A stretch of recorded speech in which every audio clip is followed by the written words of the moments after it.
स्वागत है किसान भाइयों आपका आज की इस वीडियो में। तो आज की इस वीडियो में किसान भाइयों हम बात करेंगे, जैसे कि आप देख पा रहे होंगे किसान भाइयों कि हम अपनी गेहूं की फसल में जो है पहली खाद का किसान भाइयों इस्तेमाल करने जा रहे हैं।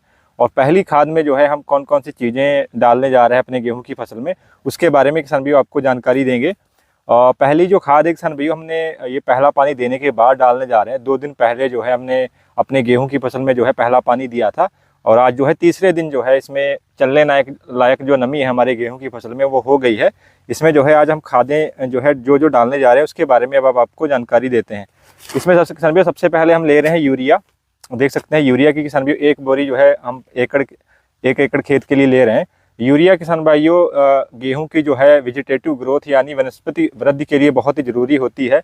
गेहूं में नाइट्रोजन, जैसे कि आप जानते हैं गेहूं में 46% यूरिया में नाइट्रोजन होती है।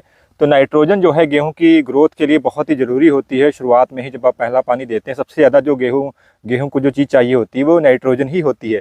तो इसकी नाइट्रोजन की पूर्ति के लिए हम इसमें एक बोरी लेंगे प्रति एकड़ के हिसाब से यूरिया की बोरी है। इसके अलावा किसान भाई दूसरी जो चीज़ सबसे ज़्यादा जो ज़रूरत होती है पहली खाद में वो होती है किसान भाइयों जिंक की। गेहूं को किसान भाइयों जिंक की बहुत ही ज़्यादा ज़रूरत होती है। अक्सर हमारे बहुत सारे किसान भाई जो है जिंक का इस्तेमाल नहीं करते हैं। जिंक सल्फेट किसान भाइयों बहुत ही ज़रूरी खाद जो है होती है कल्लों के फुटाव के लिए।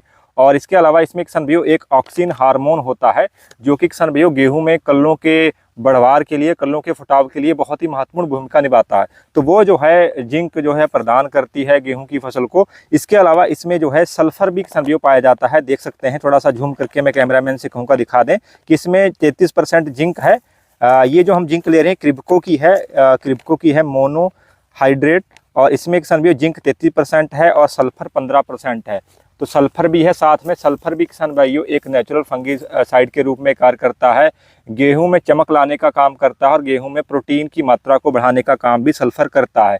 तो ये जो है हम जिंक सल्फेट ले रहे हैं 33% वाली, इसकी जो मात्रा है वो 5 किलो प्रति एकड़ के हिसाब से ले रहे हैं। आप इसकी जो मात्रा है वो 5 से लेकर 7 किलो प्रति एकड़ के हिसाब से किसान भाइयों ले सकते हैं। इसके अलावा जो किसान भाइयों हम तीसरी जो चीज़ ले रहे हैं वो किसान भाइयों है ह्यूमिक एसिड। ह्यूमिक एसिड किसान भाइयों हम पाउडर फॉर्म वाला ले रहे हैं।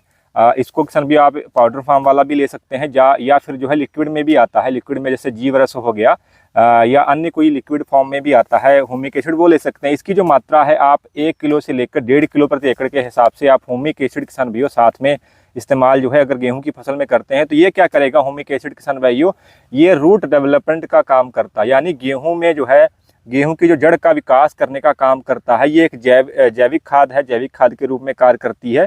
इसका कोई भी साइड इफेक्ट नहीं होता है ह्यूमिक एसिड का। और ये खास करके गेहूं की जड़ के विकास में बहुत ही महत्वपूर्ण भूमिका निभाता है, क्योंकि किसान भाइयों गेहूं की जड़ जो है जितनी ज़्यादा फैलेगी उतना ही ज़्यादा किसान भाइयों उसका फुटारा यानी उसमें उतनी ही ज़्यादा आपको टिलरिंग ब्यात जो है देखने को मिलता है। तो इसलिए आपने जो है पहली खाद में जो है ह्यूमिक एसिड का जो है साथ में इस्तेमाल जरूर करना है। अगर आप पाउडर फॉर्म वाला लेते हैं तो इसकी 1 से 1.5 किलो मात्रा प्रति एकड़ के हिसाब से ले सकते हैं।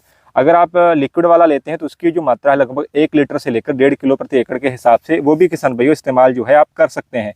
ये जो है 3 खादें जो है किसान भाइयों आपने जरूर जो है पहली खाद में इस्तेमाल करनी है। अगर ये इन खादों का किसान भाइयों आप इस्तेमाल करते हैं तो निश्चित तौर पर किसान भाइयों आपके गेहूं का जो शुरू से जो ग्रोथ है गेहूं की वो बहुत ही अच्छी चलेगी। उसमें फुटारा जो है जिसको ब्यात कहते हैं, टिलरिंग कहते हैं, वो बहुत ही अच्छा देखने को मिलेगी।